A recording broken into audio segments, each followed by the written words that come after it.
চিংড়ি মাছ দিয়ে কচু শাক। তার জন্য প্রথমে কচু শাক আমি লবণ হলুদ অল্প অল্প কিছু হলুদ আর পাকা তেঁতুল দিয়ে সেদ্ধ করে ভালোভাবে জল ঝরিয়ে রেখে দিয়েছি।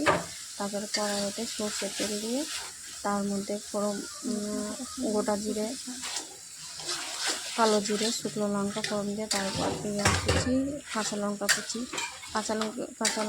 তারপর চিংড়ি মাছটা দিয়ে ভালোভাবে নাড়াচাড়া করার পরে হাফ চা চামচ মতো আদা রসুন পেস্ট, লঙ্কা গুঁড়ো, এটা একটু ঝালটা একটু বেশি দিতে হবে, তাই আমি কাঁচা লঙ্কার ভাগটা বেশি দিয়েছি, গুঁড়ো লঙ্কা অল্প একটু দিয়েছি, হলুদ গুঁড়ো হাফ চা চামচ। ব্যাস এরকমভাবে ভালোভাবে মশলাটা কষিয়ে নেবেন। আর একটা টমেটো অ্যাড করেছি নিতে।